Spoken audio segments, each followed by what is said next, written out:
Good afternoon. Welcome to Meet the Press Now. I'm Chuck Todd, reporting from Florida and continuing NBC's breaking news coverage of the arraignment of Donald John Trump, the first time a former president has ever been arraigned on federal criminal charges, pleading not guilty to all 37 counts against him.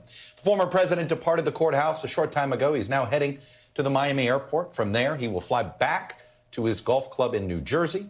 That's where he plans to address supporters tonight from his club, where he'll be spending the summer months.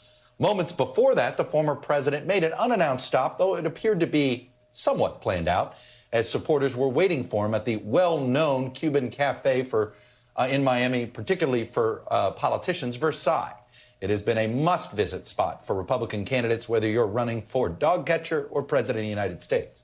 He could be heard giving supporters an impromptu stump speech while calling the U.S. a nation in decline. It was quite the spectacle, somewhat unnerving for those of us who grew up in South Florida, seeing that's more been a symbol of sort of freedom and rule of law and things like that.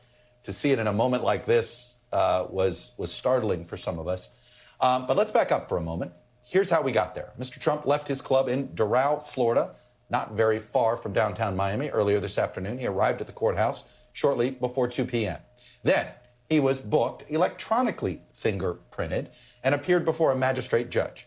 That's where he officially pleaded not guilty to 37 felony counts tied to his mishandling of classified documents. And according to one of our reporters who was inside the courtroom to witness the event, Donald Trump sat stone-faced. His body man, an alleged co-conspirator, Walt Nauda, was seated beside him. Nauda was not arraigned today because he did not have local legal representation. He'll likely be arraigned in South Florida later this month. NBC News has also learned that Special Counsel Jack Smith was in the courthouse during the proceedings. As the former president was preparing to leave for court, he again decried the indictment, calling it, quote, one of the saddest days in the history of our country. In the investigation, quote, election interference, because he decided to announce his candidacy as he knew these legal troubles were coming. And, of course, he used the phrase witch hunt. We then saw the chaotic scene as Trump's motorcade left the courthouse en route to the airport. A handful of protesters appearing to run alongside. One tried to get in front of his motorcade, which appeared to be the former president's vehicle. You saw Secret Service had to get out, tackle this person. Till that moment, though, protests outside the courthouse this afternoon had been largely quite peaceful, with local, state, and federal law enforcement agencies having a very visible presence on the ground to discourage, so they hoped, moments like what we saw as the motorcade left. And as we track the former president's movements, we want to remind you that this is not Donald Trump's first arraignment. And with two open investigations, one in Washington, the other in Fulton County, Georgia, may very well not be his last this calendar year.